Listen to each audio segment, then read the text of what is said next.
Welcome to the Pigskin Party Podcast, the only podcast that combines real NFL analysis with a splash of pop culture and a dash of the random. Let's get this Pigskin Party started with your hosts, Brian McFadden, Will Southard, and Tommy Yu. Welcome, everybody, to the PPP presented by Legit Football. My name is Brian. Please subscribe, rate, review, whether you're listening or watching this on YouTube. And by the way, tell a friend so we can watch some football. That's why I'm pumped. I'm joined by my co-hosts, Will Southard and Tommy Yu. Will, I got to start with you.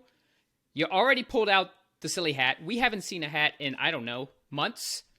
You informed us before recording that you might have a drug or two in your system, but how you doing, dude? I'm good, man. This is I don't know if you can tell. This is a burger hat. It's got the bottom bun. It's got the meat, and there's the cheese, lettuce. It looks up like a pepperoni, but we're going to go one with giant tomato. And then the toasted sesame top. And this is for all the juicy Nice. Week 1 matchups that we have coming on for a long drought. So, all right, yep, exactly. Starting off with the massacre that's about to happen to the Dallas Cowboys. Which you love to hear it. You really do. So I'm good, brother. I'm juiced up. I'm in a lot of ways, and I'm ready to For go. so many reasons, this is going to be an entertaining and interesting episode. The fact that we have actual football to talk about, the fact that you've got a cheeseburger on your head to start the main episode, and the fact that you've got multiple painkillers in you. Tommy, how are you doing today, dude? Mm-hmm. I'm doing fantastic. We're literally, 2 nights away from just not fantasy, sorry. I was thinking fantasy kind of, but NFL. But I'm just really, really excited because I think Adam Schefter tweeted out this past Sunday where he was like, yo, this is the last Sunday without football for a long time. And that just sparked great joy. I'm sure everyone feels the same way. It's just the sense of optimism. I feel like I look forward to this way more than any holiday. Definitely way more than Christmas. There we go. Anthony's clearly excited. He is on the sound drops, and so far just multiple. I don't know if his hand's getting stuck and hitting the button multiple times, but we're all juiced. We're all pumped. If you've been listening to the podcast, chances are you haven't been listening since we actually covered games. We started this podcast back in November, but the majority of the growth we've seen, the listeners that, all of you who have tuned in and stuck around have come during the off season. We have been speculating. We have been prognosticating. We have been triangulating. How do you like that? To get to where we are now. You're listening to this on Wednesday, Thursday, maybe Friday. Maybe you're listening to this on Friday and the game has already been played. But we are about to talk about actual NFL football. So the format's going to change a little bit. For our main episodes, unless we have a special occasion, we are typically not going to bring a guest on. It's just going to be the three of us doing what we do. Will with his hats, Tommy with his deep, in-depth tape watching, and me just trying to keep it all together. We're going to be doing for this episode, we are going to preview the 2021 season. It's the last episode that's going to drop before an actual NFL game. So we're going to talk about who the three of us feel is going to make the playoffs, all 7 seeds in each conference. We're going to say who we think has the best shot of winning the MVP at the end of the season. After that, we're going to preview every single Week 1 game and make our picks of who we think is going to win those games.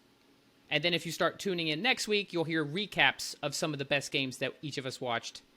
And then we'll end it with our fantasy corner, where we're bringing back the Hires and Flyers. So the few of you who've been listening since we actually covered the season, that was a high price but good value DFS play at each position. And then we'll give you our low price and exceptional value flyer at each position as well.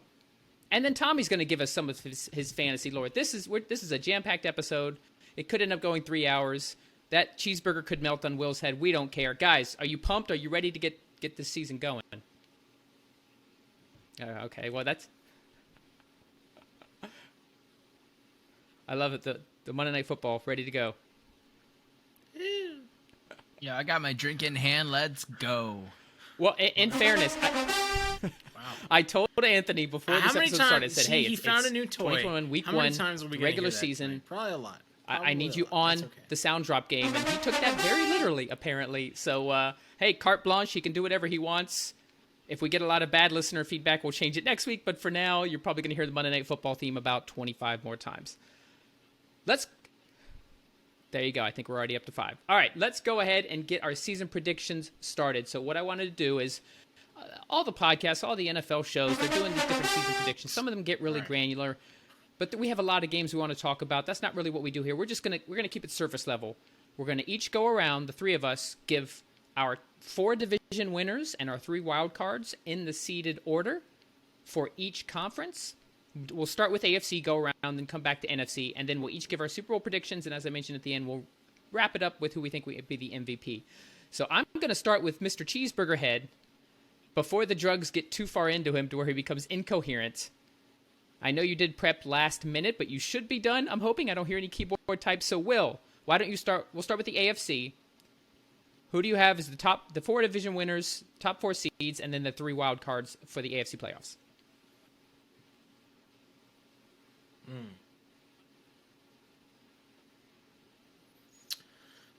Wow. I think so a lot of this they don't is have to kind play of the games. already, It's like, done. It's right. It's in the bag. It's let's just lock it all in. Whatever Will says. We don't even have to say our picks, actually. No, lock it in. Here we go. AFC East. We're gonna go Bills. Nice. We're gonna go Bills, but the Dolphins are gonna clean it up with the wild card spot. Of course, they're gonna do well. So we got Bills, Dolphins out of the East. We got the Chiefs out of the West. I'm not sure anybody was gonna disagree with that one. We got the Titans out of the South. We're gonna do that. And then I went heavy. I went with the 3 stack out of the North. And hear me out. We got the Browns winning the division, followed closely by the Ravens, and for some reason the Steelers just won't go away. Now, do you have in that order? Or did you just go division by division? Who do you think the number 1 seed will be? That's what I got. Bills, Chiefs, Browns, Titans, Ravens, Steelers, okay. Dolphins. And you think the ghost of Ben Roethlisberger is going to revive himself, and 2 years removed from his elbow surgery is going to turn into the Roethlisberger of yore? Okay. No. But do it enough. Yes. No, but they're gonna be relevant enough. They got the great enough defense. to get, they got great coaching. the rest They got a lot of yeah, talent, they're playmakers. Gonna be relevant enough to. Yeah, to can't argue with that. Steal a spot. I don't Tommy, how you feeling about the AFC playoff picture? Yeah. You should be. You know, I'm going to throw in a couple of twists. The number 1 seed will not be a twist, unfortunately. I also have Kansas City. But number 2, I actually have Baltimore. I really feel like the Ravens are going to step up this year. I know that's kind of weird and kind of sus because of all the running backs getting hurt. Oh, man, look at that. And so I do think the Ravens actually nab that number 2 seed. And then number 3 will be Buffalo. Number 4 will be Tennessee Titans, and then my 3 wild cards in order that I have is the Cleveland Browns, followed by the I just lost them, sorry. Yeah, Cleveland Browns along with this is the next big twist, and sorry that I'm kind of all over the place, but this is the most exciting twist. Yeah. The Chargers. I believe we're referring to him as Air Bear. You guys have heard me on the air trashing Herbert, trashing everything, but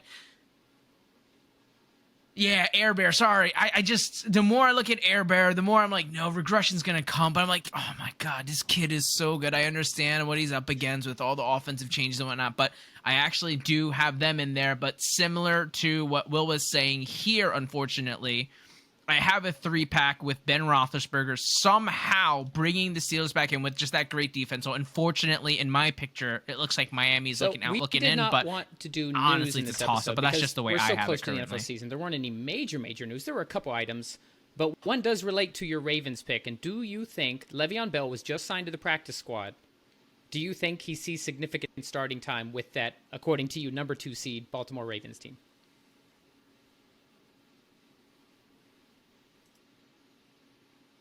I honestly do. Right now, he's starting at the practice squad. I know a lot of people want to reference over how slow he got integrated in Kansas City, and then he never was able to take the reins. With Baltimore, I feel like, in my opinion, yes, running back's best friend is a good offensive line, but I would also say having a mobile quarterback helps immensely. And so Le'Veon Bell, the way he makes his bread and butter is just his vision, right? He's just definitely not as explosive as he was before. But if he has a hole that's so big that like a semi truck can back up into it because Lamar Jackson's taking that kind of heat away, I mean, you don't have to be that good to be able to get some type of playing time.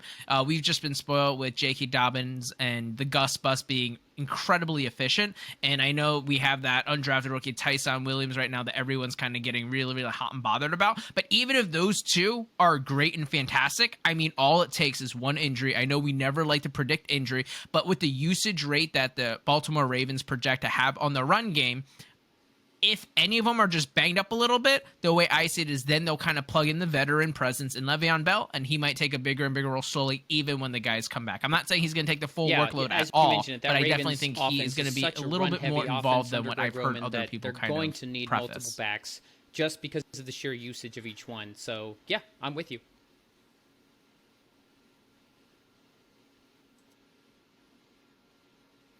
Yeah, but I just... When I think of the Ravens' run style, though, it doesn't really fit Le'Veon Bell's like archetype to me, right? Like, if they're gonna get fancy and in the outside stuff like that, right? All that kind of stuff. I guess that's what they'd use him for, right? I mean, you also want those like heavier, bruisey Mark Ingram type on the inside. So, I don't know. I think it's gonna be interesting to see for sure. I think now it's just the Bell's on the practice squad. Oh, they have Ty Williams, Edwards, and is that it? Or there's one other guy, right? If they had 4, 2 of them are out. Yeah, so it's gonna be a little strange. I mean, I don't think I agree. Le'Veon Bell is the I think he might be an prototypical insurance policy, Baltimore but I do Raven think they'll running pull him back, up to the active roster when he's ready. But yes, I don't think they brought Le'Veon Bell on, who has been unsigned on a team until 1 week before the season, so that he could be their bell cow kind of workhorse. I do think it's going to be Gus Edwards unless he gets injured, and Bell is just there for insurance.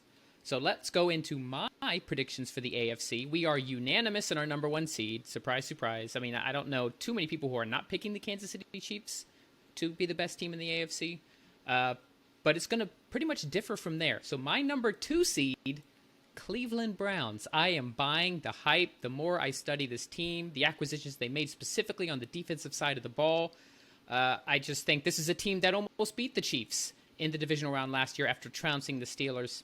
I'm feeling it. Browns number 2. 3, the Bills. I think at first I had the Bills in the number 2 seed, Browns 3, and then I'm like, no, screw it. I'm going all in on Cleveland, but the Bills obviously I think are going to be just as good as last year. And then, as I did on our division preview of the AFC South, I have to stick with my pick, and that is the Colts winning the AFC South and getting the number 4 seed. Number 5, I do have those Baltimore Ravens. Hard to ignore. Great defense. You can say what you want about Lamar, but that team is just too good overall to miss the playoffs. I'm also in on Mr. Air Bear. I've got the Chargers at number 6, getting into the playoffs. I think that having Brandon Staley there as a defensive-minded coach is going to help that defense. Herbert is going to just, I think, only go up from his record-setting rookie season. Nice, Anthony. Well done. So it's kind of hard to pick the Chargers on the outside looking in. And then finally, I do have the Titans. Even though I don't have them winning the division, I think they're too good, especially on the offensive side of the ball, to miss the playoffs. So Chiefs, Browns, Bills, Colts, Ravens, Chargers, Titans. Let's go to the NFC. Will, Cheeseburger, Southern. Who you got?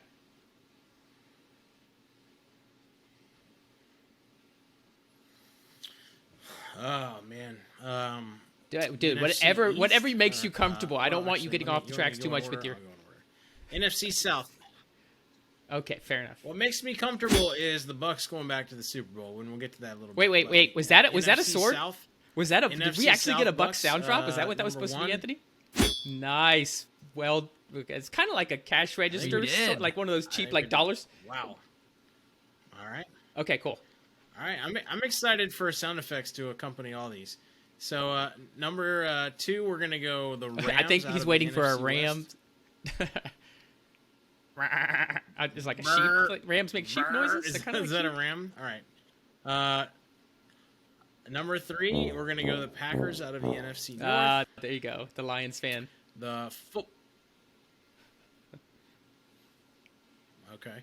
the football team out of the NFC East, and I'm going crazy because I don't like any of the other teams in these divisions. I'm just gonna go full NFC West making the playoffs. All three wildcard teams coming from the West. 49ers. The Cardinals. the Bears are definitely not in the NFC West. The Cowboys don't make it at all. Those drugs are definitely Seahawks. to your head now. You know what was funny about that is I read it and I was like, I'm pretty sure that says Seahawks, but I typed Bears and I was like, maybe I'll just trust what I wrote. You're losing Nope. circulation That was wrong. with your cheeseburger hat, and the painkillers are in full force. But wouldn't that be cool? I mean, to have all the... I do think... maybe this is why I put it in there. I think the Bears could squeak in a wild card spot depending on how they do. And Maybe that's like a Freudian slip. Maybe like your instinct was to put Chicago in, but your logical side was like, no, why would I put the freaking Bears in there? They've got Andy Dalton starting week 1. I know. Yeah. The sooner they can get over Andy Dalton, they may have a chance. But if Tommy, let's go to you. Your picks for the NFC playoffs. The way I have it, I feel it can't be too controversial. I will give the Buccaneers the respect they deserve and give them that 1 seed, of course. And then juicy. The number 2 seed I have is the Green Bay Packers, followed by the LA Rams. And then, of course, someone has to win the NFC East. It pains me to say I believe it will be Dallas. No, I'm not. I'm a Philly fan, so I have to be somewhat realistic. But no, so I have Dallas, but very similar to what Will said. I guess this is because we're vibing. I have all of a special division making it as well. I also have the Niners, Seahawks, and the Cardinals being able to grab a spot. And I know that sounds hot takey. I feel like, hey, this is the season where we have that extra game. First time it's happened. I feel like all these records are speculating on being broken. Why not break this one too? Because they obviously added that extra playoff spot last year. So let's do it. Let's throw that whole division in there. And that's also my way of saying no one else in the NFC East is allowed to make it. And I hate all the other divisions as well. So Will, you put it spot on. Well, there is one difference between your picks and Will, in that you did not put the Chicago Bears. I don't want to talk about it. No, we could. No. We'll go on. You don't want to point out that the Bears are not in the NFC West? You're okay, yeah. Oh no! I thought you were going to point out the fact that I picked Dallas actually, you know what? instead of Washington football let's team. Dive into that for a second. No. Will, any comments on Tommy's pick of the Cowboys winning the NFC East? I mean, they're going to get slaughtered in like 2 days. I love it. They're going to get wrecked. So there's that. I think they just have a lot of pieces that are contingent on the COVID situation. You know, they're in a state that ignores COVID entirely, and also the rights of women. But we won't go there. So you know, there's you the never politics know. creeping back in. But all I'm saying is that, you know, they're very, like, obviously very, very contingent on Dak. I guess we'll see in 2 days what Zach Martin, I believe his name is. It's expected that he's not going to play. Yeah. Right, and he had the number 2 pass block win rate percentage with 96%. Look at Will bringing up the pass block win rate stats. I love it. Second only to Joel Bitonio, actually. From number 2 seed Cleveland Browns. So Brian's like, what is that? Is that a fact? Did you just have a fact? Did you bring a statistic? Yo, I like drugged up Will. He's dope. Listen, I'm going to second that. Will, I watched I'm going to have a lot of ESPN today on the elliptical at the gym, and I was like, that's a good fact. I'm going to remember it. I am going to require that you have some sort of painkiller before every episode now, because I'm loving this version of Will. I really am. Facts. There you go. Facts. Hashtag so yeah, analysis. I don't know, man. I just think the Cowboys. I do think it's probably going to be a good year for CeeDee Lamb if Zach can stay healthy, or Dak. If Dak can stay healthy and move around, I don't know. We'll see. But winning the division, I don't know, dude. Football teams coming heavy. I just want to throw in a big influence on why I also picked Dallas is just because everyone knows that NFC curse. You can't win back-to-back. It's been going through almost like 2 decades. It's not possible. So 17 years. Yep, almost 2 decades. It's crazy. But how about you, Brian? What is your prediction for this beautiful, beautiful conference? Less differentiating from the AFC for the two of you guys. I also have the Bucs clearly as number 1 seed in the NFC, with the Green Bay Packers right there at number 2, and the Los Angeles Rams right there at number 3. So we're definitely seeing some continuity there. I am going to side with Will and put the football team as winning the NFC East. I think they're just so much better team front to back. That's going to be one of the top defenses in the NFL as long as they can stay healthy. And I think their offense is going to be much improved. I think you got Fitz, you got additional playmakers. They upgraded the offensive line. I think players like Antonio Gibson going into year 2. That's just too complete of a team for me to pick Dallas, which should have a top offense. Hold on, but you guys are going to make me do it, right? During this season, you guys are going to make me start defending Dallas. Be like, see, I was right. And then, this was your plan. You guys this is what you get. You're on this show. You guys are make sick. You defend a position that makes you vomit inside your mouth. So just accept the fact now. Maybe you'll have a better time coping with it when it actually happens. Okay. My wild card teams, 49ers, Seahawks, Vikings. Yeah, because I couldn't put the Cardinals in there. Yeah, Anthony doesn't like hearing another NFC North team in. I'm not a believer at Cliff Kingsbury. I do think Kyler Murray will have a great year, but their secondary looks really bad as I started to dive into these teams. I did a lot of research for this specifically. I wanted to be as accurate as I could. Facts, stats, like Will has thrown out here. And I like where the Vikings are getting a lot of players back from injury, from opt-out on the defense. They brought in players like Patrick Peterson, who may not be a top corner, but he's going to be an improvement over that bad pass defense they had last year.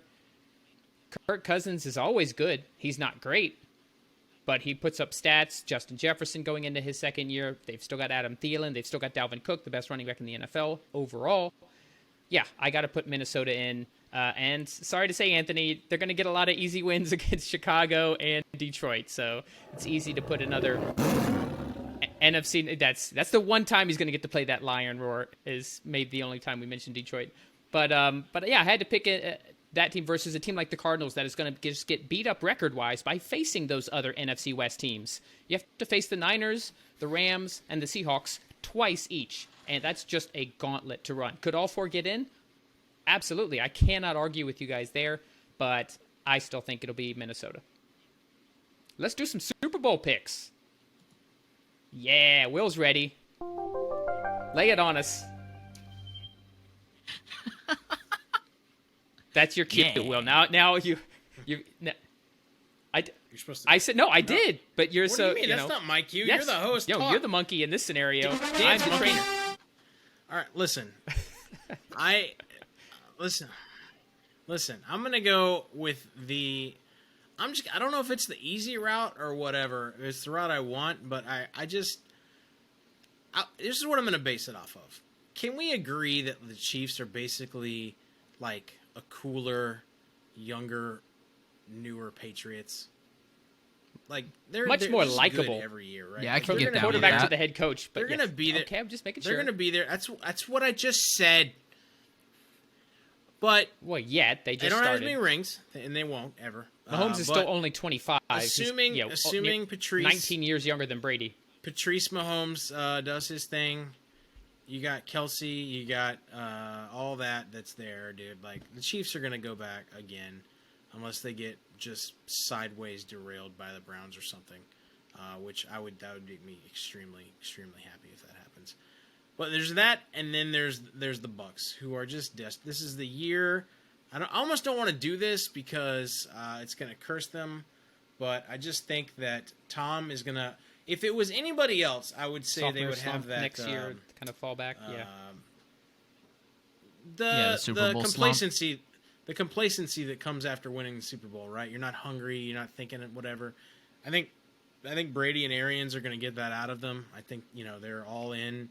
Leonard Fournette made himself to come back. Lombardi Lenny. A lot of people have sacrificed a lot on that team to come back and do this again. It's not just like they, we're going to be there anyway. So I'm just going to do it. Rematch Bucks Chiefs. I think it's going to be dirty, and I think my boy Tommy's going to go out with just a full four set of. Do you think he rings retires over. if that happens? Yes. You really think so? If he wins a second Super Bowl with the Bucs, there is no way he doesn't come back and try a third. That's one I thing don't he's think never he done. would. He's I never won think he 3 would Super Bowls in retire. a row. Maybe, but I'm going to 2 Bucs games this year because I'm not betting on the fact that would happen. So I am going to see that dude play no matter what. He is. So anyway, He has said multiple times he wants to play till he's 45. If he does this unthinkable thing and wins back-to-back on a different team, different conference, yada, yada, what we said when the Super Bowl was here before, there is absolutely no way in hell he hangs it up. I would bet money. When he wins his 8th ring, we're going to put a bet on that. Win. All right. Well, we'll have plenty of time to talk about it because we're talking about real football here. Will is picking the Bucs over the Chiefs. Tommy, who you got in the Super Bowl? Fortunately, I want to be hot takey, but there's no way I can't pick Kansas City coming out of the AFC. I understand there are other teams that a lot of people are kind of mocking. I've actually seen a lot more people picking the Buffalo Bills, Cleveland Browns even, and some people also picking like the Ravens and stuff like that too. But for me, I have to pick Kansas City. And for the NFC, I actually have Mr. Rogers trying to fulfill the last dance in Green Bay. And it is going to have that storyline once again. Of course, you have to look at the quarterbacks, Mr. Rogers versus Mr. Mahomes. And I feel like as much as Mr. Rogers wants to walk out of Green Bay, throwing up the middle finger saying, look, I just won the trophy for you guys, I'm out. It's not going to happen because I feel like maybe I am reading a little bit into the homer in Kansas City, but they are out, have something to prove because they're absolutely embarrassed. They have a loaded offensive line now. It's just, I feel like they're going to be a really, really scary team. And so, unfortunately, it's not hot takey. It's just Green Bay versus Kansas City. Kansas City coming out on top. Can't argue with that. Also, perfectly logical. Makes sense. Let's see if I pick the same. Oh. So out of the AFC, I've got... I'm falling in love with these Browns, guys. No. I really Are am. you really? I am picking the Cleveland Browns to beat the Chiefs in the AFC Championship game and go to their first ever Super Bowl. Yo. Against, I'm with you here, Kool-Aid. Tommy, Aaron Rodgers, 3rd time in a row to the NFC Discount Championship. double check. This time he does it. He beats Brady in the NFC Championship to make the Super Bowl. But that's where the dream ends for A-Rod before he heads to Denver because I've got the Cleveland freaking Browns winning the Super Bowl in 2022. You sure that I'm the one on drugs? Yeah, yeah, we just made an executive Where's the- decision. give me a We sound need effect here, random Anthony. drug I just test picked- Brian, so I'm going to send you a cup. I think it would come back and the result would just say Cleveland Browns. That's all. How much of that Kool-Aid were you drinking? By the gallons? Apparently, I chugged the whole damn thing. Anthony, why don't I have a sound drop? I just picked the Cleveland Browns Yeah. to win. A record their scratch first is what ever we Super You Bowl. listen to the man who pays you. No, not that one. Fine, I'll take That's like it. the 47th time you've used that. Pick a different one. He is all about the Monday Night Football theme. I can't argue. Well, sound drop or no sound drop, this wasn't. I promise, and I even messaged you guys in our chat. I said this is gonna sound like a hot take, but I'm not doing it just for the sake of hot take. I just really like how this roster is built. They were so close to beating the Chiefs last year in the playoffs. Could Kansas City absolutely go back again and trounce? And of course, and that's probably more likely. The odds are higher that the Chiefs will do it, but I'm feeling the Browns. That's my. If we're planting a flag, Will has made it clear that Washington football team is his like. I'm planting a But I flag also for Cleveland. like Cleveland. Why do I have to have the flag in just the football team? You only have one flagpole. And you I have like to Washington. plant it on a hill. I know it's not. Hey, listen. You get my one flag. flagpole's big enough; it could be many. Oh, look at that. He is feeling himself in more ways than one. Tommy, who's your, while we're on the subject, what team besides your Eagles I am planting it firmly on Baltimore. I feel like I am incredibly high on Baltimore, and there may or may not be spoilers on why I'm so high on them on our next segment, but I guess that's the one I'm planning on. But I feel like that's not fair because I feel like this team isn't like, oh, wow, that's so special. Like, I mean, I feel like taking the Washington football team, that's pretty neat because he's really being like, no, this is going to be the team that makes it. So me picking Baltimore isn't anything sexy. So I kind of feel like it's a cop-out, but I feel like I am definitely higher than them, than the consensus. Awesome. So we've all got our favorite teams, and we've all got our flag-planted teams. I love it. Let's talk about NFL MVP. I didn't know that was going to be a segue type of transition, but there we go. Anthony's trigger happy. Will, make a pick for NFL MVP. I think he's going to have a hard Giovanni time at Bernard. this. No, that's the obvious one. I got to do the hot take. Oh, sorry. Yeah. Gio's no longer the we hot lobbied take. hard Gio for is that. the We didn't know we had that closest much thing, of an influence, but we do. We got to be careful. Don't make me interrupt you. My mouth hurts to move. Or it's hard to move, so I can't talk that fast. So listen. So what was I talking about? This is getting MVP. crazier and crazier. I'm gonna go with the juiciness. I'm gonna pat my burger, and I'm gonna go with what I want to happen this year. And I'm not pandering to Anthony. I'm really not. But I think Stafford does it. I think he comes in. I think he just lights it on fire. I think he doesn't have any of the pressure, doubts that are sort of surrounding this. And I think he takes the Rams pretty far.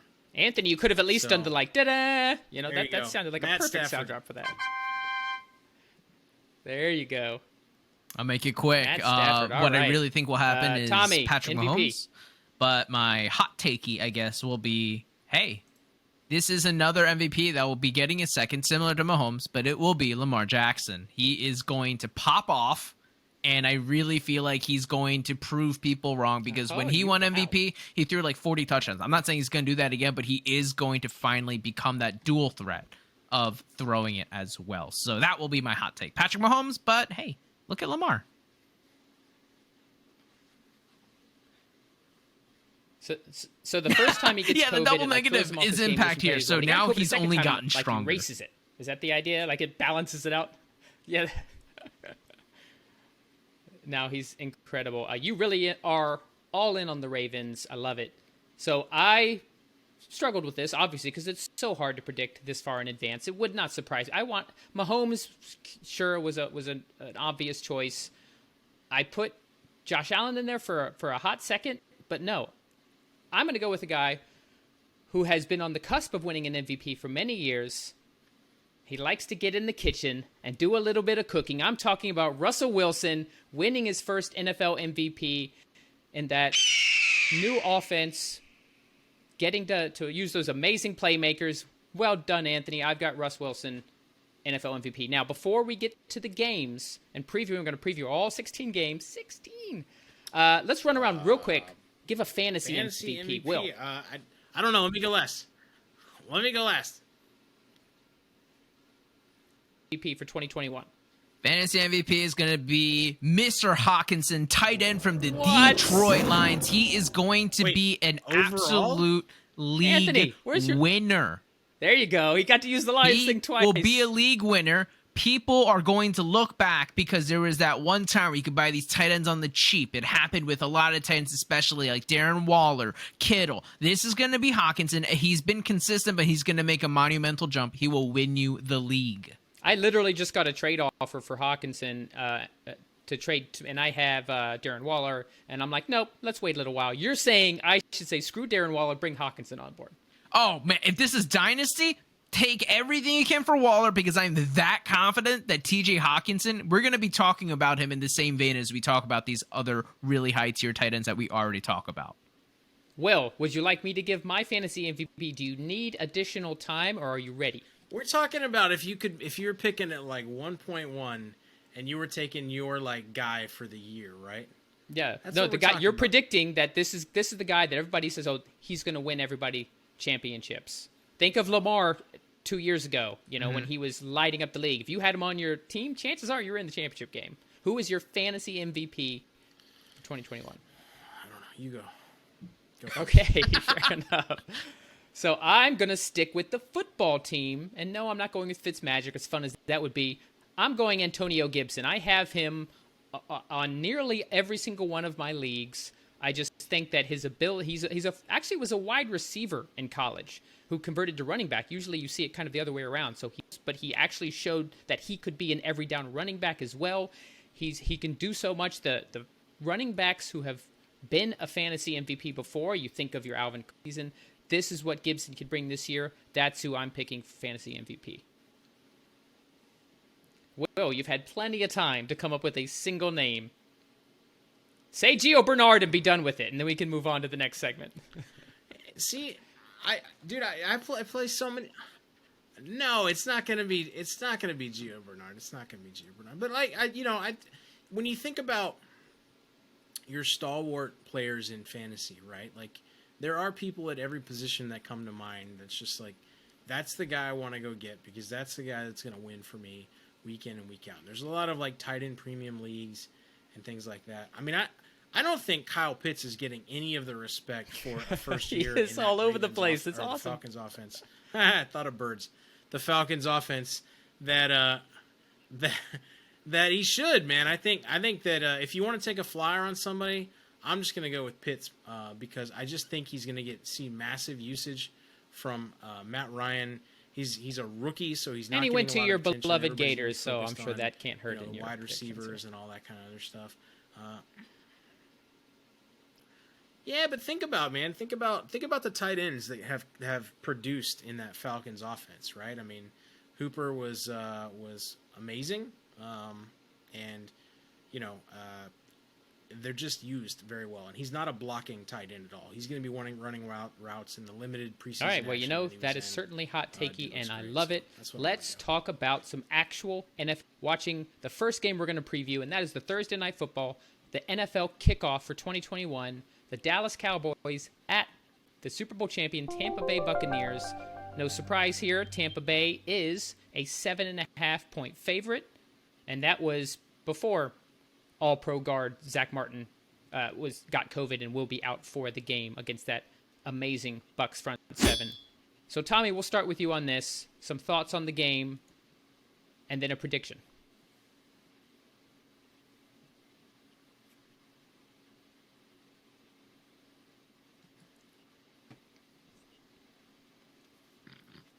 I feel like the line definitely has to change with Zach Martin, but even before then, I think the line was like 7.5, and I would definitely take the over still, even before the Zach Martin injury happened. And now that it happened, I feel like Vegas is like, oh yeah, we got to change this. But for me, I definitely take the over. I feel like it could have a possibility of going to a shootout because a lot of the times if the offenses aren't in rhythm, it's defensively dominated. I just don't see that happening on Dallas's end. And so if I envision Tampa just scoring as many points as I think that they can do, I feel like Dak's going to be running all over the place, still be a little bit rusty being in live fire, and that Buccaneers defense is unbelievable. So I feel like it's going to be an easy win for Tampa. And Will, if you get tired, you could just probably turn the game off at halftime because they're going to be up by so much. Well, so that's always good news, Zach but I'm Martin, sure you're going to want to watch every single PP second of them just spanking the Cowboys. Our starting guard for the Every All-PP second, Pro offense. Sure. Will. For sure. It absolutely is. He should put that at the top of his Twitter and his LinkedIn profile. Will, who do you have? I don't even know why I'm asking. That's do the probably Cowboys the have most a chance? important accolade he has ever gotten. No. Okay. Moving on. How about this? Do you think they'll smash the over there? No. 7.5 is the line. You don't think they'll win by more than 7.5? What's the over? Are you too confused? Okay, no, I'm just gonna. No. Then yes, they're gonna hit the over. Okay, that's what I thought. Correct. I don't think. I'm speaking too many words to him, Tommy. The Bucs are going to win by more than 7.5. Yes, I'm also obviously going to go with the Bucs. Yeah, you said are the Cowboys going to hit the over? There. Listen. Let's go ahead and jump to the Sunday game. So first, the Jacksonville Jaguars at the Houston Texans.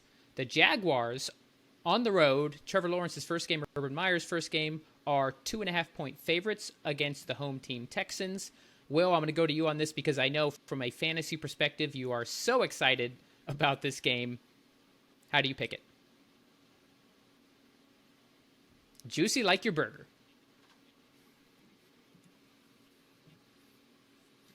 That's a juicy one. It's a juicy matchup. Juicy like my burger. I just said they're favored by 2.5 points. This game could really go either way. Oh, as in the I don't points. know what the over is on this game, but I would probably take it if it wasn't. No, Now I over understand for your the confusion game. at least. Yeah, we're not. Obviously, one of us knows how to bet things and others don't.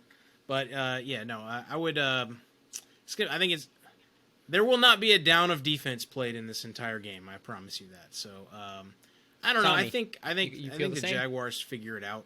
I just think the Texans are a mess. But I do think there are a lot of points scored here. You know, my brain tells me to pick Jacksonville because it just makes sense, but my gut is telling me it's going to be Houston. Like, I actually feel like Houston is going to win, and I know that Will has been pretty upfront on how, like, great of a game this would be fantasy-wise due to all the points scored. I don't think it's going to be that high, and I'll go far enough to even, like, put a guess on like it seems like it'll be game like someone wins like 24 to like 17 or something like that. By the way, I didn't mention in this this yet, but we are going to be scenario, tracking I have each of our Houston picks, winning. So I guess that is a and little every hot week takey. So I actually have the Houston. game picks. We'll rehash what what everyone got right, what the total pick are for the entire season. I don't know if there'll be consequences. We'll probably figure that out as the season goes. Rewards for the winners, whatever. But we will keep track of this. This is our first deviation. Tommy picking the Texans. I actually, in my initial thought was similar to yours, Tommy. My instinct was to pick Houston, crazy as it seems, because I don't know that they've going to have great coaching. We don't know what David Culley offers as a head coach, but their actual roster is slightly better just because they have all of these kind of mid-tier, one-year deal veterans. But I still think there's just the talent, the high-end talent in Jacksonville is going to win out. Especially on the offense. I don't think Jacksonville has a great defense by any means, but they've got weapons. Even if you think of it, Urban Meyer could go run heavy. You don't have to leave it in Trevor Lawrence's hands in his first game. You just pound James Robinson with the threat of the pass against a very poor Texans defense. Well, it's a whole new roster. It's a whole new roster. Have you ever seen the Texans it's kind of hard. defend the I mean, there's not many. There's not can much I go back precedence to for a team just completely I overhauling guess. their roster and just bringing on a whole bunch of. Yeah, it's like the Bad News Bears or one of those. It's like a ragtag squad. What is it? Shane Falco with the replacements, right? And they just get all these replacements. It's like the live version of the replacements. It has to be. Disney's going to make a movie about. They're going to do like Houston Jacksonville team. did last It's going year. to be great. According And to how Tommy, they win their won first one game and then and lose it was every against single one from Jacksonville. there on out. All right, let's go to Mr. Air Bear, and this is actually a juicy matchup. We've got the Los That'd be so Angeles funny. Chargers traveling to the Washington football team. The Chargers are favored by 1 point on the road. Tommy, how do you feel this game? Who are you picking?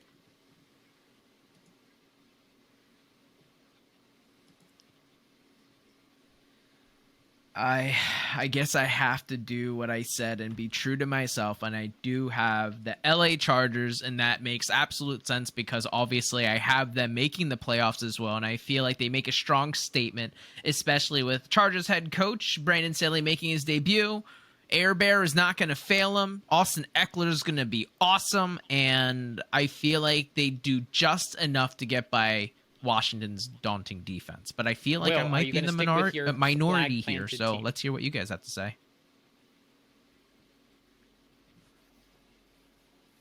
I am, yeah. I think the scales tip in favor of Washington playing at home, and this is going to be a little hot takey, but I need to see it to believe it for Justin Herbert this year again. I need to see him come out and be dominant, and I think there is a very real possibility that he comes out and he's awful. So I'm not saying that's a foregone conclusion. I'm just saying we need to be prepared for it. And so for that reason, I'm going to go with Washington to eke that out because I think Air Bear just has got that early season rust on him that he needs to get off. Plus, Washington's defense is just utterly I'm going to agree with disgusting. Will.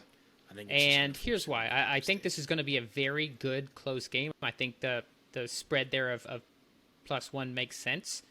But I'm going to go with Washington's coaching staff with Ron Rivera versus a brand new coaching staff in LA. LA upgraded their offensive line on paper, but they've got a rookie left tackle in Rashawn Slater, brand new center in Corey Linsley, versus what could end up being the best defensive line in the entire NFL.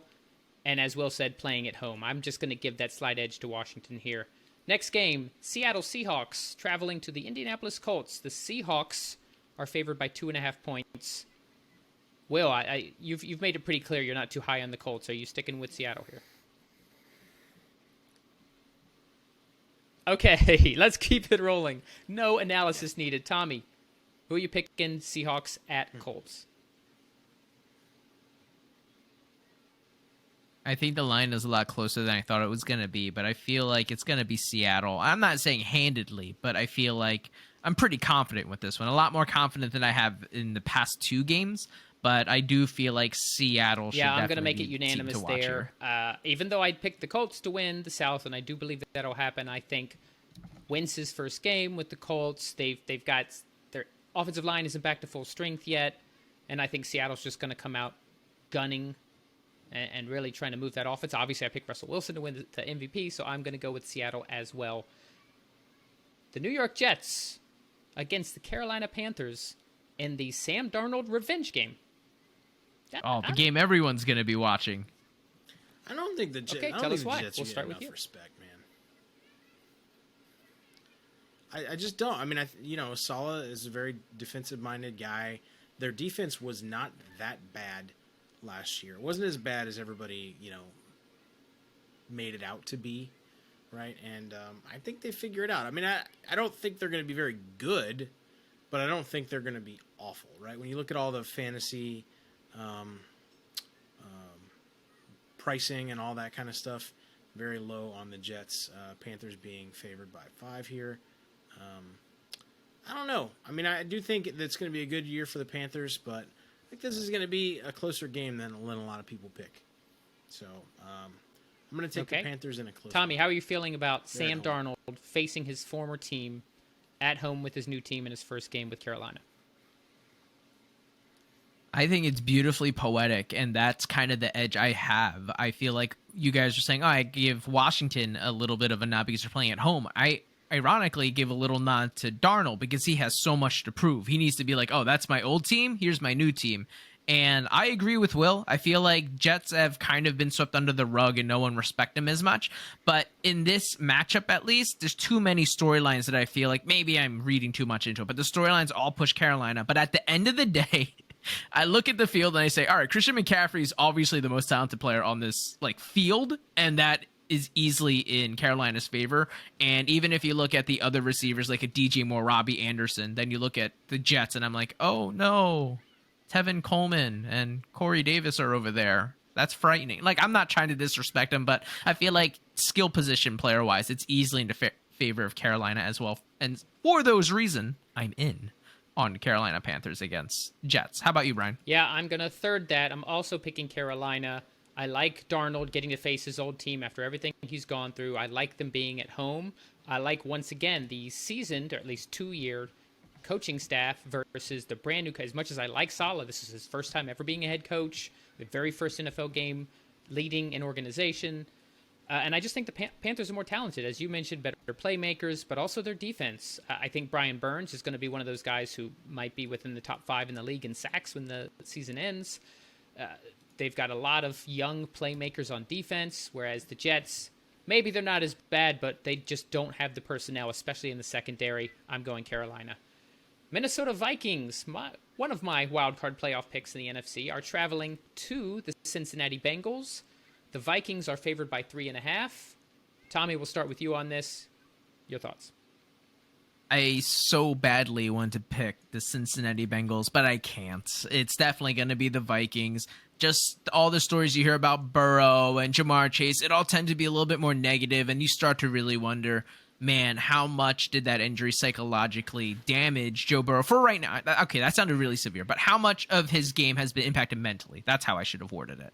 And I feel like that's something you just can't measure, and everything that we've seen and heard of reports, at least, have not been too glowing. So I feel like going up against Minnesota's defense, who's been rightfully so disrespected because of how poorly they played last year, I feel like Zimmer is going to, oh my gosh, I feel like he's going to need an IV fluid in him because of just the amount of veins that are going to be popping out of his head yelling at his defense. So I feel like they have to be better. And if they are any semblance better, they should be able to go over and beat Cincinnati. But this is more of an indictment against Zach Taylor. I hate that guy. He should have never been a head coach. So please, Minnesota Vikings, thrash the Bengals so they're like, okay, yeah, Zach Taylor is not good. So your hate for Justin Herbert is gone, but has been relocated to poor Zach Taylor. Yeah, it's completely. Actually, all my hate. Actually, a little bit of my hate from the amount of hate I have for the Cowboys have now leaked over to Zach Taylor as well. So he's in danger so they're just right now. piling it on. He's in danger. He really is. I'm gonna go ahead and make my pick, and then we'll go to Will. And I mean, that's obviously I picked the Vikings to win the playoffs. They're facing the Bengals, who had one of the worst records in the NFL last year, and I don't really see much improvement. I'm with you, Tommy. I may not actually hate him, but I am not a fan of Zach Taylor. I think this is his last season with Cincinnati. Their big draft pick, granted is preseason, but Jamar Chase has not only looked like a rookie, he's looked straight up bad.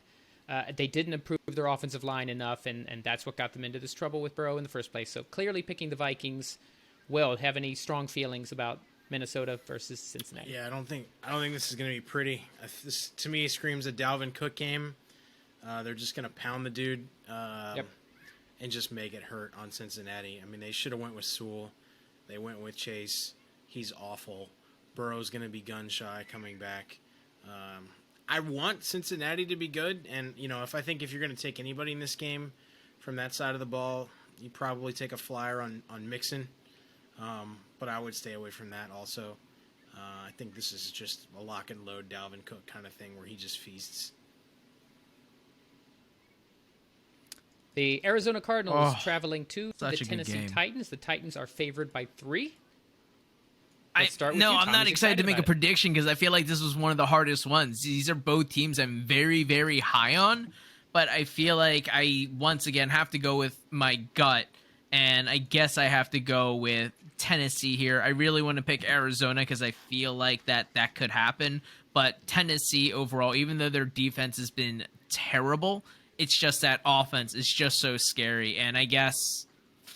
Actually, no, I'm tilting, actually. All right, I'm tilting. Live on air, I'm changing it. It's going to be Arizona Cardinals. It's going to be Arizona Cardinals. I know we don't believe in Cliff Kingsbury, but it's just, I don't know. Kyler was so close to being my MVP this year, but I was like, no, I think it will be Lamar over him for my, I guess, hot takey pick. So sorry, guys. I don't want to be all over the place, but this is how authentic it is. It's going to be Arizona Cardinals, and please convince me why I'm wrong, guys. I mean, No, you've locked it in, whether you're wrong or not. I see that being very possible, right? Because all the hype is in Cincinnati's or Tennessee's corner. With Will is just struggling. I appreciate the effort, buddy. Stuff, right? It's not Derrick Henry season yet. That's a few months away. The cornerback situation is, DeAndre is gonna feast. Right? Is Will with me? With Kyler, so I'm gonna go with you. Let's do this. Look at that. You convinced him. This could also very much go the other way. You're already there. Right? Okay. Like this could just Tennessee could just come out and be absolutely dominant and just and just shut everybody up. But I do feel like this is a great opportunity. Week 1, Vrabel just had all that COVID shit that hit their program. All the COVID situation that hit their program. So I don't know, man. It's a good spot to get surprised and smacked in the mouth on week 1. By the way, did you hear what Tom Brady said about Mike Vrabel? It was like the best. Oh quote yeah, of all it was time. so funny. You hear that? He basically was like, Mike Vrabel. No, I missed it. What did he say? He's old and he's kind of fat, and he's really just a big asshole once you get to know him. What else did he say? He just cracked on him for real bad for like 30 seconds. They're friends. He was trashing Vrabel, right? So it's whatever. But Yeah, he didn't satire. I think the way he said he was fat, he was like, yeah, you would hate. He used to be Jack, but look at kind of what age it's into, and you'd really hate for something to happen like that because obviously Brady is super old. And exactly. It was funny though. Oh, he's busting his balls. It's like the three of us trashing each other. Gotcha. Okay. Before I make my pick, I want to say, if you've listened to this podcast and you've never actually checked this out on YouTube, because we record this in video and audio at the same time, we release them this would be the episode to do it, just to see Will with his cheeseburger hat and his just like spaced out multiple painkiller look on his face. Highly recommend. Listen to the podcast. You don't have to watch the whole thing, but just check out the video just so you can see Will. I agree that this was a very hard one to pick. This was one of the last ones. You know, I went through and made my pick. Some of them were like Bucks, yes. Seahawks, yes. But I came back and I'm like, okay, this one I have to come back to. I'm going to go with Tennessee at home. I think this has all the makings of a shootout where both defenses are pretty bad. The Cardinals, they might be a little bit better up front assuming J.J. Watt plays well, and they've still got Chandler Jones. But their secondary is leaving a lot to be desired. And if you've got Julio and A.J. Brown out there, the threat of Derrick Henry, Ryan Tannehill, I just think it's going to be back and forth. But I think the Titans get the edge and just simply score more. So I'm going with Tennessee. San Francisco 49ers traveling to Anthony's Detroit Lions. The Dan Campbell era is officially here. He has now got to play the Lions sound drop 3 times. Congratulations, Anthony. Tommy, we'll start with you on this. By the way, the line is 7.5. Feel like San Francisco's going to roll in. Shanahan's going to do what Shanahan does. And once again, it's not because I think the Lions are terrible. It's just I think the San Francisco 49ers are great. And they are also playing a team that on paper looks like a little bit of a mismatch. And Shanahan, to me, doesn't strike me as someone who holds back their team, if anything. I mean, he made Nick Mullins look great. And he just pretty much got cut by the Eagles. That's how bad he is. So all I'm saying is I'm a big believer in San Francisco, and I feel like this was one of those games where I was kind of autopilot. I was like, oh yeah, San Francisco. Sorry, Anthony, but that's just me speaking my truth. But I feel like that's not me kind of exaggerating it, right, guys? I feel like no. Well, Vegas put it 7.5 for a reason. I feel like Kyle's gonna Shanahan them their ass. Get it? Get it? Here we go. Nice. How's the drugs talking?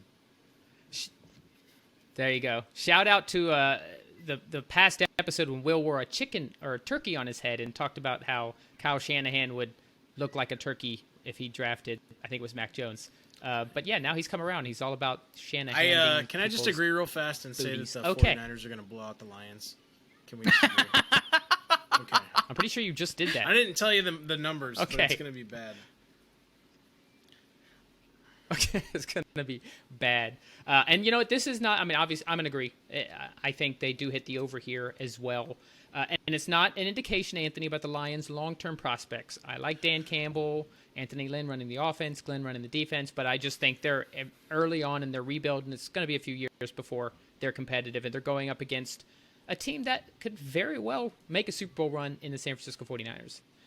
Here's a juicy one. Pittsburgh Steelers traveling to the Buffalo Bills. The Bills are favored by 6.5, nearly touchdown favorites.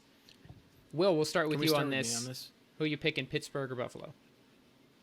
I love this. I will repeat what I just said. Will, I don't like that spread necessarily, but I think that Buffalo handily wins this one. I can see that defense just getting sort of all over Pittsburgh out the gate while they try to find their identity on the offensive line and in the run game. With Najee in his first game, I do think that the Steelers' defense is what keeps them in this and keeps it close.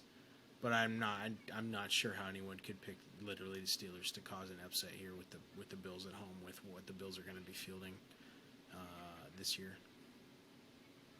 I love how low your voice is getting. I will say, Analyst Will is better on drugs. Like you just sound more like you know what you're talking about. This is just all out of my butthole. Okay, well then you know what? Maybe you need to make your picks out of your butthole more often because you sound like you know what you're doing.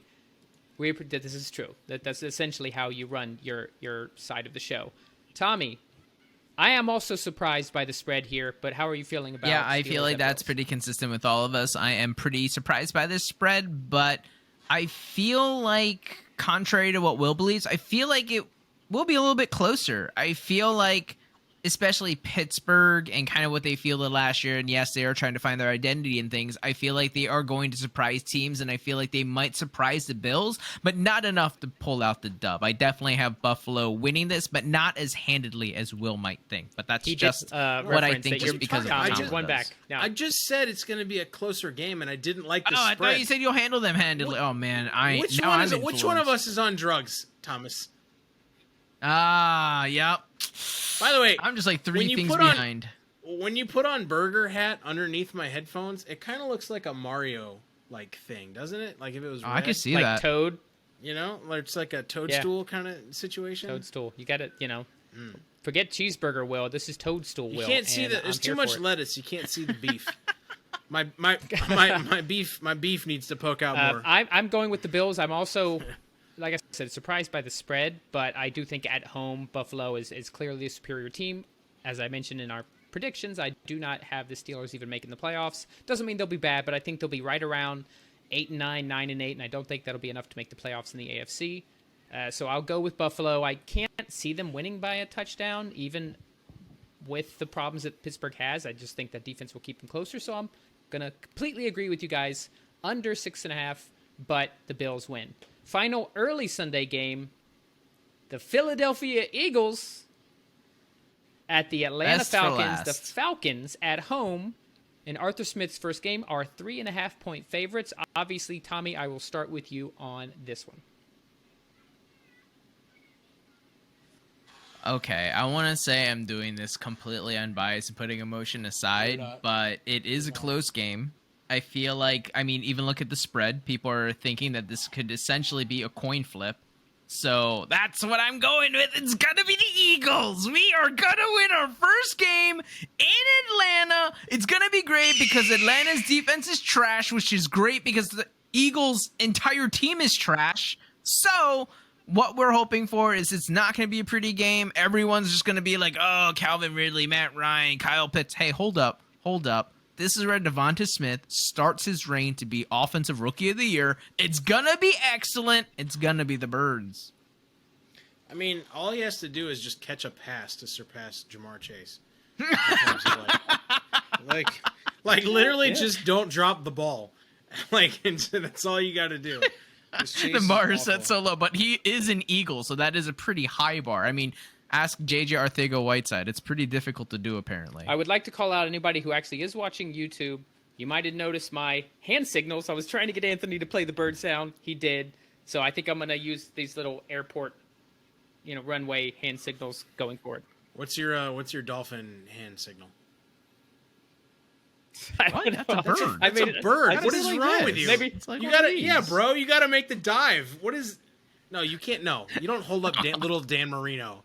He's holding up little bobblehead Dan Marino. That is not adequate. Don't you insult Dan. He's the mascot for the show. If Anthony doesn't have the flipper sound effect ready for the dolphin, it's got to be flipper, bro. It's got to be. Yeah, the little dolphin noise. I did. Yeah. Is that your best dolphin? I may love the Dolphins, but I can't do a dolphin impression. You sound like schizophrenic, prison camp person.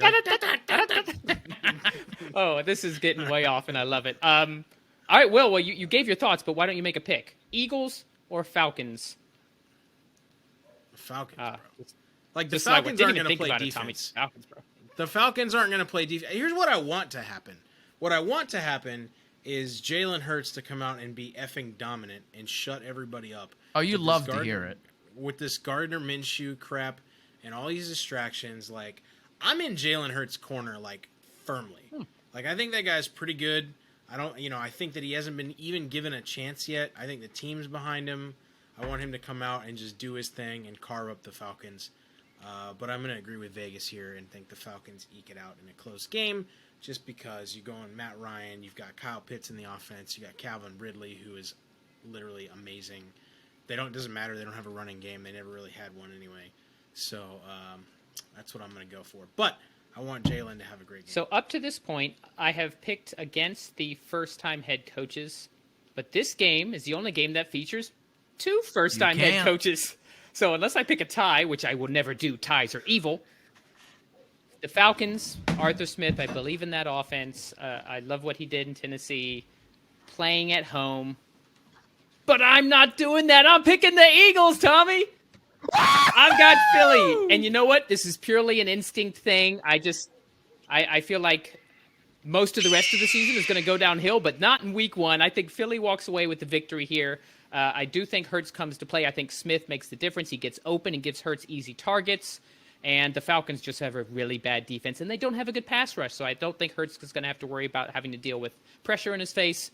Let's go Philly, Tommy. How you feel about that? Brian, check your inbox. I Venmo'd you for that. Thank you, man. I needed that. That is called a business arrangement. Let's go to the Sunday late games.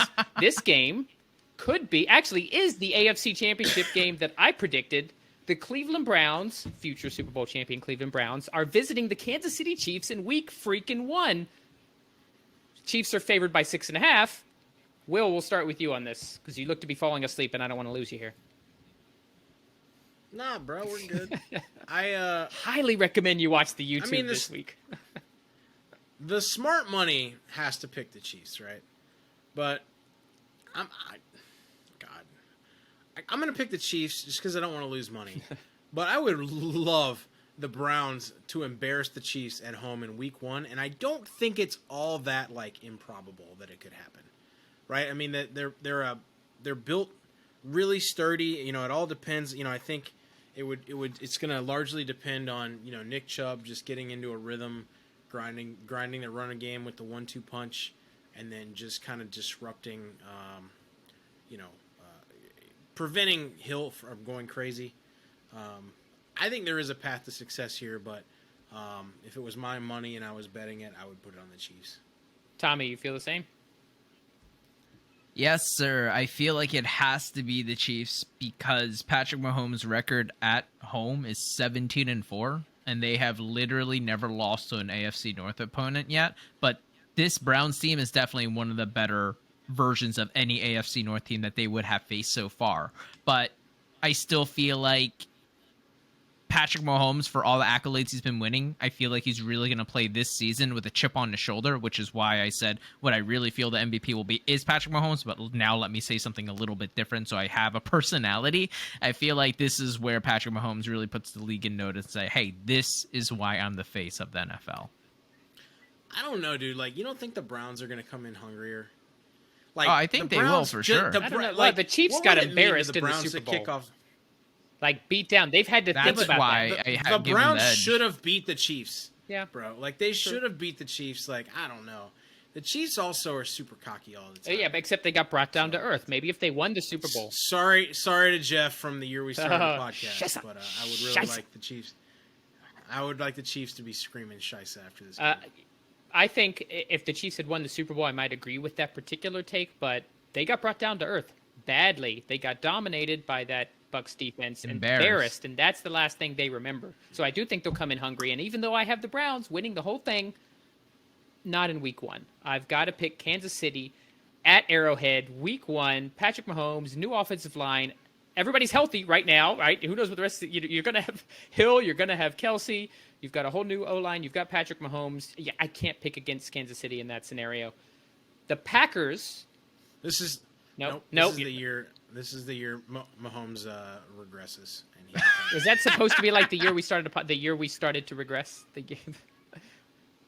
Jeff listens to every episode, so he will hear this and get a kick out of it. Scheisse. That's not. He's going to be good forever. It's going to be annoying. It's going to be really he's got another 15 to 20 years of success. The Green Bay Packers traveling to the Jameis Winston-led New Orleans Saints.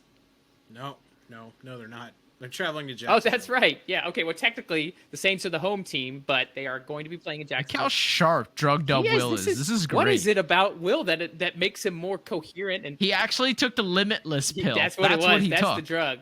Nice, Bradley Cooper. Well done. Yeah. Okay. Well, Will, let's start with you. You're more on it than I am. Yeah. Well, no. The Latavius Murray news, I think, is kind of big. Which, by the way, we haven't brought up yet. Latavius Murray was released by the Saints. They wanted him to take a pay cut. He said nope. Yeah, but I mean, he was a big deal to spell Kamara. They've got now they're going to be whole hogged into Winston. They're going to give more work than Kamara would ever have been ready for. Jacksonville right now, I don't know if you guys know, but it's freaking hot. It's hot, right? You got two teams that I don't know if they were ready to play in that. The Saints just got displaced. They've been practicing all over the place. The Packers not so much. Everything screams this is in their Packers' favor week one, so I think you're going to have to do that. I think the Saints are just going to struggle this year, so I'm going to take the Packers, and I would take the over. Yeah, so the line is 4. Did forget to mention that. Tommy, are you in agreement here? Green Bay over New Orleans? Yes, sir. I'll keep it short. I think it's easily over. I feel like Green Bay is going to really have their way with this kind of new era of the Saints without Drew Brees. Yeah, especially that the Saints, one of the biggest losses for New Orleans is not Drew Brees, it's that secondary. So I think I'm with you guys. I think Green Bay comes in and just double-digit victory, 10 points or more over New Orleans in Jacksonville. The Denver Broncos are traveling to the New York Giants. Ugh. The Broncos are favored by 3 points. Will is laughing, so I'm going to start with him to see what's so funny. It's just, can you watch two lesser exciting? Oh, yeah. We got Teddy. Like, whatever the Broncos put on the field versus Teddy Daniel Two Jones, Gloves like, versus right. Danny Dimes. It's so bad, dude. Yeah. So, the Broncos are going to win this game. Let's keep the analysis quick for this. This is probably one of the least exciting games. This might just be. I think the Broncos defense is going to be too much for the Giants offense to overcome. They're not going to give Barkley a full, week one, cut him loose, blah, blah, blah. And yeah, the Giants' offensive line is a clear weak point on their team, and they're going up against a rejuvenated Broncos defense. Von Miller is back. Bradley Chubb is up and coming. They've got a 6 secondary. I could see Daniel Jones having 4 turnovers in this game. They could win this game with Drew Lock. That's true, and that's saying something. Tommy, I'm officially picking the Broncos. Clearly, Tommy, who are you going with? Yeah, going the Broncos, and I'm just going to leave this statistic that I feel like, not statistic, but a fact that every NFL defensive coordinator knows. It's, hey, when you play the Giants, just make Danny Dimes win the game. And every time they've presented that situation where they stop the run game and make the Giants become one-dimensional, they just can't win. There's a reason why they're they have the least amount of, not the least, but they're one of the teams with the least amount of wins in the past 5 years. And it's all because a lot of the times people say, oh, let's make that quarterback win the game because we know he can't. And it's unfortunate, but he hasn't been able to put it together, and Denver will be too much. The final late afternoon Sunday game, I will give my analysis first because it is my Miami Dolphins, the Tua Revenge Tour, if there is such a thing, traveling to Foxborough to play the New England Patriots. The Patriots are favored by 2.5. Part of me wanted to pick New England. I can see this. There's a reason the spread is low. It could go either way, but as much as Mac Jones impressed in the preseason, it is the preseason. No one's doing anything exotic. Brian Flores has multiple weeks to prepare for this rookie quarterback. While I do think it'll be a close game, I'm confident in what I've seen out of Miami's offense. I think the defense is going to pick up right where they left off, and that is the difference. Tua in his second year looking stronger with better playmakers versus Mac Jones starting his first ever NFL game and no Cam Newton to come in and spell him. I'm going to pick Miami. Is it a homer pick? Maybe, but I like to think that I put out some logic there. Will is shaking his head. I think that the reason that the Dolphins won't win this game is going to be Tua. And the Patriots secondary is still... Well, they don't have Gilmore. Gilmore is out for at least the first 6 weeks. It's still disgusting with the cornerbacks they do have. And their whole defense, right, is, I think, just going to give them fits. I think Mac Jones looks really good. I think Jacoby Myers is kind of a sleeper pick in this game, to be honest. And I think Damian Harris looks great. So I'm going to take the Patriots at home. Tommy?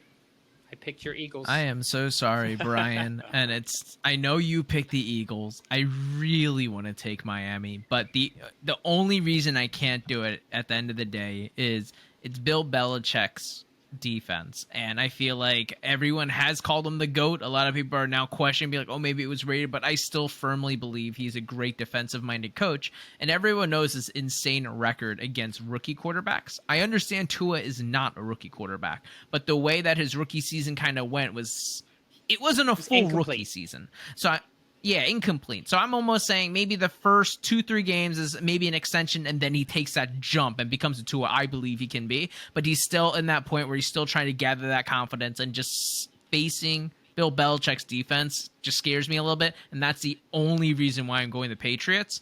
But I really do feel like, obviously, Miami's going to have a good season, but I feel like week 1 against Bill Belichick and that Patriots defense that's getting a lot of people back from COVID, it's a little scary. Yeah, I mean, I can't argue with that logic. Part of me wanted to pick the Patriots. I tried to be smart about it. I could see this game as a coin flip. Sunday Night Football, snoozer, because the quarterback for the Bears, as we have mentioned, is not Justin Fields, but it's Andy Dalton. So you have a Bears defense that has been regressing since their stellar season a few years ago. Since Fangio left. Since Fangio went to Denver. Versus the resurgent LA Rams with Matt Stafford at quarterback. The Rams are favored by 7 at home. Are any of us picking Chicago, or can we just move on to Monday Night Football? Do we all think they'll take the over? Yeah, I see a double-digit victory for LA. Okay, Me too. Good. In agreement. One more game, Monday Night Football. The Baltimore Ravens, I'm guessing Tommy's going to go with the Ravens here, are visiting Las Vegas to play the Raiders. The Ravens are 4.5-point favorites. Tommy, your flag-planted team, Baltimore, do you think they're going to pull this one out? Yes, sir. I believe that Lamar Jackson comes back, looks like his old MVP self. I really hope he gets vaccinated, but that's for another story. But I do feel like Baltimore is going to run away with this one. Well, yeah. Yeah, another one that's fairly easy to pick. I think it'll be more entertaining and exciting than the Bears-Rams game. I think the Raiders can at least put up points, even though their defense is pretty awful. But I think the Ravens are going to win this one pretty handily. And that wraps up our Week 1 game picks. So as I mentioned, every week we will recap our individual picks to see what we got right, what we got wrong. We'll keep a running tally, and we'll figure out as the season goes on what kind of contest we're going to make this, if there's going to be consequences for the loser. Maybe the fans could think of a punishment for the loser. Maybe the listeners can decide what this turns into. We should be better prepared, but alas, we're not. Alas. All right, so let's finish it up with our fantasy corner. So we're going to start first, where each week Will and I are going to give our DFS hires and flyers for each position that you start in a DFS lineup.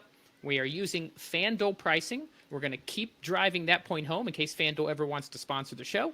So we're not going to use DraftKings pricing, only FanDuel pricing. That is also where our season-long league is. We'll remind you one last time about our 2 DFS leagues at the end. And then after that, we're going to turn to Tommy to give... I'm just going to give him the floor. Whatever fantasy talk he wants to talk about. Tommy, if you have any comments on the DFS stuff that we talk about, feel free to chime in too. We're winging this. Will's drugged up. He looks like he's about to pass out. So let's get moving. Our DFS hires and flyers of Week 1 at quarterback. I'll start with my hire, and that is Aaron Rodgers. He's $8,000 going up against that Saints defense. I already mentioned it's the secondary in particular that I'm worried about. I think Rodgers is pumped. This is his last dance, his farewell tour with Green Bay, possibly, before he goes to greener pastures in 2022. I just think he's primed to light up that Saints defense. And my flyer pick, Tyrod Taylor. Let's go with that junky Houston-Jacksonville game. Let's go with the fact that Tyrod Taylor is only 6,800. Is typically going to provide at least some points with his legs, get some rushing yards, perhaps get a rushing touchdown. The Jags defense leaves a lot to be desired. This could be an ugly shootout. I'm going Tyrod Taylor as my flyer. Will. Okay. All right. Well, I can see you. I feel you. I think that the Aaron Rodgers take could be a good one. I'm gonna go a little higher. I'm gonna go on a limb. There's so many good quarterbacks that you could take, and a lot of them are obvious. I think Kyler Murray here is gonna probably show out and do pretty well. I think it's gonna be a high scoring game. I really hate the Titans' new revamped secondary, or wide receivers at least, or cornerbacks. So I think he's gonna do well, and he's gonna have to. So I'm gonna go Kyler Murray, and then I'm gonna go take a flyer on. I think you could go 2 ways. I like your Tyrod pick. I'm going to flip it around, and I'm going to go Trevor Lawrence on the other side of the ball. But I actually do think you could go down to Mac Jones, who's probably going to have a pretty decent game also. So I think you could go both of those, but I'm going to stick with Trevor Lawrence against that awful Houston I can't argue with defense. the New England beating the Dolphins pick, but to say Mac Jones is going to have a good game against that Dolphins secondary in his first ever, He's very, very Okay. cheap. He's so if you're going to you're punting the completely position, punt. yeah. So Trevor Lawrence is 6,800. Mac Jones is actually priced below. He's 6,200. He's priced below Gardner Interesting. Minshew. Okay, so that's a pure value So play. because the FanDuel pricing, the FanDuel pricing came out before Newton Yeah. was let go. So I mean, Sam Ellinger, who's on IR, is Wow, more expensive. that's telling. Let's move over to running back. So You actually mentioned this in your game preview of this game, Will, and you mentioned that it was going to be a Dalvin Cook day. I could not agree more. He is 9,400. He's not the most expensive. CMC, I think, is already back at his 10,000 price point. But so for 9,400 on FanDuel against the Bengals defense, I think Minnesota gets up early and they just pound the rock with Dalvin to control that game. So that's my higher agree. pick. And my flyer, Damian Harris, because as good as I think that Dolphin secondary is, the run defense for Miami was the liability last year. They didn't do a ton to improve the run defense. Flores really wants to stop the pass. And I think with Mac Jones in his first game, Bill Belichick is going to want to control the game on the ground. So at 5,800, less than 6,000, Damian Harris versus the Dolphins D. I don't hate it. I'm going to agree with you on Dalvin Cook, and I'm just going to go Raheem Mostert on the other side. Oh, I love against it. the Lions. Love that guy. You have like the I pricing said up? on What's the Mostert podcast, priced at right now? 61, Okay. 6,100. So in that tier, I also think you should probably look at James Robinson against Houston without ETN being available. So all that tier of Harris, Robinson, Mostert, right around there, I think there's some really good value to be had. So, but I agree with you. I think Dalvin Cook against Cincinnati is like a lock and load number one running back, especially when you're trying to get like consistent points in week one. And by the way, Tommy, we know that this is going to be your first year doing DFS. So if you have any questions on all the stuff we're spouting out while you're sitting there, feel free to interrupt. That's what we do. Pigskin Party Podcast. No, we it interrupt. all makes sense. I'm just really interested to see someone like me who has no DFS experience, just strictly fantasy football, to see how I compare to you experts in DFS. There's no I'll experts. probably fall flat on my face, but I'm really excited to see how And that by the turns way, out. if you're one of the listeners who is involved in one of our leagues, that's the advantage of listening to the show. You'll be able to know who we're picking, who we're high on. So you can set your lineups accordingly. Either go with the ones that we're recommending or pick counter to us so that you have a better shot of beating us. Wide receiver, A.J. Brown. I mentioned that Cardinals defense, how I think that game will be a shootout, Tennessee against Arizona. A.J. Brown is only 7,800 in week one against a very bad Cardinals secondary. So I think that's an obvious play. I might have him in most of my lineups. And then the value play, let's go back to the with the Jacksonville against Houston. Laviska Shenault is only 5,600 versus that Texans defense. Shenault can get some slants near the line of scrimmage, bubble screens. He might get some handoffs. He's just going to have lots of different ways to get touches against a very, very bad Texans defense in a game that, as we said, could get sloppy quickly. I like Shenault, especially at that price point. Yeah, I think for me, I'm going to have to just go back to the old trusty Devontae Adams against, with Aaron Rodgers against the Saints secondary. I think that you could do way worse than picking Devontae Adams, literally until he proves that you can't, right? Like, he's just that good, and he has that kind of chemistry with Aaron Rodgers, especially this year. So I'm going to go there. And then on the low end, I think there's a couple picks you can have. I don't hate Jacoby Myers at home with Mac Jones. Extremely cheap. He's in the price range as like the Marquez Callaway, which I also think is a really good flyer play. So one of those two guys, I would probably lean towards Myers if I was just picking. Tight end, George Kittle, $7,000 versus the Lions defense. I think that is pretty much a no-brainer. Ooh. I think he's just going to run right over that bad secondary. There's no one on that Lions defense that can even come close to covering him. And then a value pick, I've been reading a lot in camp about Dan Arnold and the chemistry he has built with Sam Darnold and Arnold. He's only 4,500, so this is a nice, easy punt. What with against the Jets defense, where their weakness is their pass coverage, and Sam Darnold, as we mentioned earlier, playing at home with reason to try to be motivated and go out and go for those easy passes to your tight end. That's my flyer pick at tight end, Dan Arnold. It's funny that so I'm gonna go a little different because I also agreed with Dan Arnold.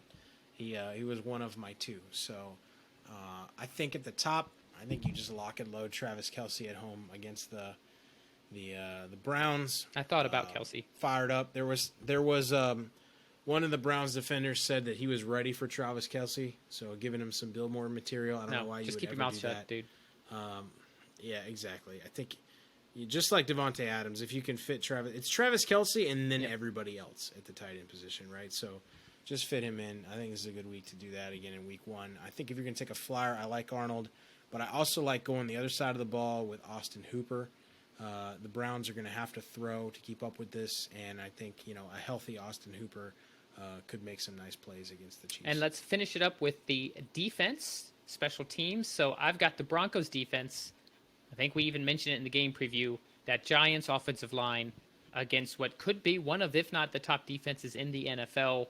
I think Daniel Jones could easily have multiple turnovers and be sacked multiple times. And that's really what you look for in defensive plays. You look for teams that can either create turnovers or get a lot of sacks. And I think the Broncos in this scenario can do both. Only 4,100. There's not any, because it's early in the season, there's not any super expensive defenses. And my flyer pick, I'll go with the Bills. 3,600 against that Steelers offense. What, is that who you picked? Okay, well. Yeah, of course. Great minds. And it's a pure value play. Like you're paying 3,600 for the Bills.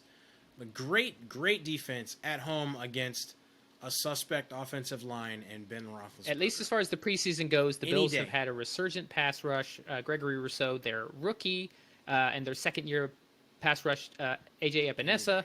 That this could just be one of those games where they rack up 5 or 6 sacks. Ed Oliver's on that D-line too, and he's filthy. Similarly, I think on the higher end, I think you could do worse than just. I like the Broncos and saving $100, but if you wanted to like a tournament play, go with the football team at home against the Chargers.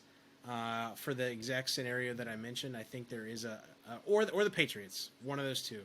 I think there's a very good chance that those rookie quarterbacks, or in Miami's case, the basically rookie quarterback, Tua, just come out and suck, and you get a lot of really good turnovers. I mean, the Washington football team defense is going to be disgusting. So Herbert's really going to have to bring it if he wants to do It feels good to have Hires and Flyers back. We're back in the season. So excited. Yeah. I love that segment, bro. We've been doing this segment basically since the start of the show. So now we have listeners to actually hear what we have to say. But let's turn it over to Tommy. He has sat there patiently waiting to give his fantasy take. Tommy, what do you got for us today?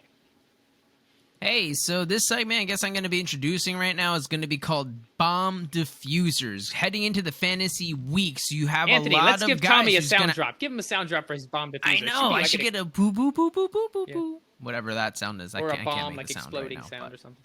Yeah, I know, right? But that is what it's be called because heading into any week of the fantasy season, there might be some grenades or players that absolutely boom, but there are also, there we go, there are also going to be some duds. Okay. Well, to be fair, this is some bad news. I am going to go through the minefield, and I'm going to find those duds. Players that look like they may or may not boom.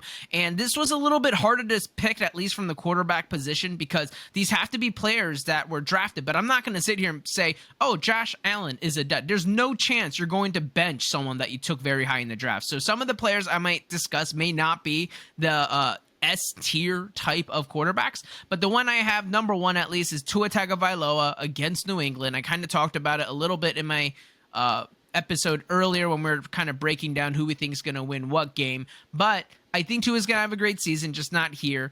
The Patriots defense, who had a lot of players opt out, only allowed 9 touchdowns to quarterbacks at home. And they also averaged the second fewest fantasy points given up by quarterbacks at 13.1 points per game at Gillette Stadium. So for all those reasons, I'm out on Tua, but if Tua doesn't count because he might not be on a lot of teams that are starting, let's shift our focus over to Jameis Winston against the Packers. It's supposed to be a home game, but like Will said, due to Hurricane Ida, they're going to be playing in Jacksonville. And regardless, it's kind of hard to trust Winston from what we have seen already. He hasn't even been getting all the first team snaps until recently when Sean Payton finally named him the starter. So for all those reasons, along with Michael Thomas not being there, the fact that the Packers has one of the toughest defenses, I feel like if you're considering Winston in Superflex or he is your starter because you kind of punted it, I would still consider streaming. And so for over at the running back positions, continuing to look at duds, I am so sorry, Anthony, but I am going to pick out DeAndre Swift against the 49ers. Swift missed so much time this offseason due to a core injury, and people are even questioning if he's going to be ready. And everything that you hear out of Detroit, people are saying, well, I hope he can handle the workload, or I hope he will do well. So that's just not good news. And with the bad mojo, they also added Jamal Williams, who's a very capable running back within himself. So not only is he going to be splitting time, but he's also going to be going up against the 49ers defense. So for those reasons, I'm out. But one quick person that you could probably pivot to if you have one of these duds, definitely start Mostert over Swift. I know it's going to be a hard thing to swallow, but Mostert is going to be going up against the Lions, like we just mentioned, and they gave up the most points, it looks like. Yeah, they gave up the more points in fantasy to running backs than any other team in the league. So this is just my long-winded way of saying they're dead last. They gave up 32.5 points per game to running backs, and Mostert looks like the starter round. He's not hurt. The argument against Mostert is, well, he gets hurt a lot. Well, week 1, he is healthy, so he should be able to put up that monster week. Now, finally, I'm going to identify 2 more duds, at least for wide receiver. Kenny Galaday against the Broncos. He missed a lot of time. He is on a new team, and once again, he has Danny Dimes throwing him the ball. And for all those reasons, it's going to be really hard to not only be adjusted to the new playbook that you're on, but you just haven't been practicing, haven't been getting that chemistry. Well, unfortunately for the Giants wide receivers, it doesn't look like Danny Dimes is really establishing any kind of chemistry with any receivers, but you just spent a boatload of money to get Galaday, and once again, unfortunately, he missed so much time. And once again, we all said it so eloquently, the Broncos have one of the filthiest, not just secondary, but their pass rushers revamped. They have great backers. It's just really tough for me to imagine Galaday being able to boom the way people probably drafted him to do. But another person I'm worried about is Curtis Samuel. If you have him in your flex, I would definitely consider pivoting. He was a wide receiver 24 in fantasy a season ago, and since then, what has happened? He has been hurt with a groin injury. He pretty much has not practiced all season, but a lot of people are kind of saying, oh no, that's okay, because he's back with Ron Rivera. He knows offensive play, but I just see way too many red flags to confidently put him in. My one pivot, if you were able to make the pivot from Galaday, it would definitely be Devonta Smith. That is no surprise. Against Atlanta, Smith should be at least a top 2 option in the Eagles passing game. And if Atlanta scores a lot of points, then that means the Eagles are going to have to keep up. And right now, it looks like Devonta Smith is going to be that guy. And last season, opposing wideouts scored 20 touchdowns on average, the most fantasy points when facing the Falcons. So that's how bad their defense has been. And so with all that being said, I understand Jalen Hurts is a concern, but Devonta Smith will be that number 1 guy. So that would be the pivot I'm making. So just to recap, some duds would be Tua, Jameis Winston, DeAndre Swift, Kenny Galladay, and Curtis Samuel. Sorry for all that wall of words, but hey, I got to protect you guys. I don't want you guys to kind of take that grenade. I'm trying to protect y'all. He's the bomb squad. He's the one who gets in there and diffuses it for you before it goes off. Tommy, love it. We'll be doing that every single week. So you'll get the DFS stuff from me and Will. You'll get the stardom or situm, bomb diffusing, whatever Tommy's going to bring at us every single week. Make sure to keep staying tuned. Quickly before we wrap it up, last reminder, if you're interested in playing in one of these DFS leagues, we've got one that's 100% free. You can do it each week. It's no long-term commitment. It's on DraftKings. There will be weekly cash prizes, over $50 in cash prizes every week, and you can win Will's hats. You like the cheeseburger hat? Guess what? You can have that if you beat us, if you're the top one in the league. So reach out, and then we have our season-long. We still have a couple spots open in our season-long DFS league on FanDuel. It's only $25 for the entire season. You can win cash every week and at the end of the year. We'll give leaderboard updates, shout outs on this show starting next week because this is the last chance for you to actually join the league before the season starts. That's it, guys.